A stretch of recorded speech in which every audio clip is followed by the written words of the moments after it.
यमुना के विवाद पर हरियाणा बीजेपी ने आज पंचकुला में विरोध प्रदर्शन किया और केजरीवाल को इस बयान पर माफी मांगने की बात कहते हुए पुतला दहन किया। इस मुद्दे पर हरियाणा के कैबिनेट मंत्री विपुल गोयल ने कहा कि केजरीवाल इस बार सत्ता से बाहर होते हुए दिखाई दे रहे हैं और उसी बौखलाहट में वो अनर्गल आरोप हरियाणा की भारतीय जनता पार्टी और हरियाणा के मुख्यमंत्री सैनी पर लगा रहे हैं। इसको लेकर खास बातचीत की हरियाणा स्टेट हेड ओम प्रकाश राय ने।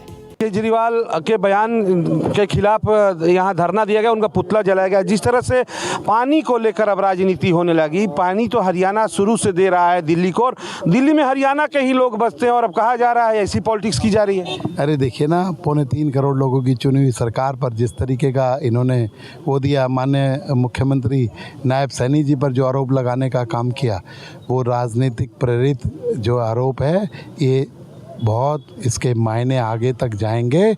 और दिल्ली की जनता समझ चुकी है केजरीवाल के पास कोई विकास एजेंडा नहीं है, सिवाय आरोप प्रत्यारोप की राजनीति करने के अलावा, झूठ बोलने के अलावा। और केजरीवाल जी अब हरियाणा की फरीदाबाद और मेवात और गुरुग्राम की जनता आप पर केस करेगी।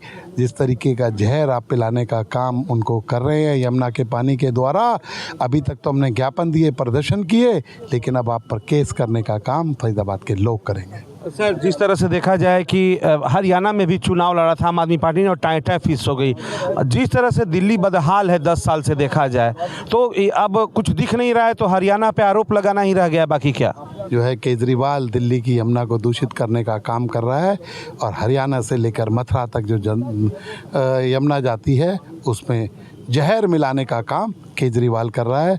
और दिल्ली से ये जो कहते हैं ना, जीत का परचम आगे बढ़ा था, महाराष्ट्र में गया था और फिर घूमकर मोदी जी के नेतृत्व में दिल्ली के अंदर आ रहा है, तो केजरीवाल घबरा गए हैं। मैं तो इलेक्शन कमीशन से रिक्वेस्ट करूंगा, ऐसे व्यक्ति के कैंपेन को बैन किया जाना चाहिए, ऐसे व्यक्ति को बैन किया जाना चाहिए और आने वाली 8 तारीख को दिल्ली की जनता इसे राजनीति से निष्कासित करने का काम करेगी। पंचकुला से ओम प्रकाश राय, भारत एक्सप्रेस।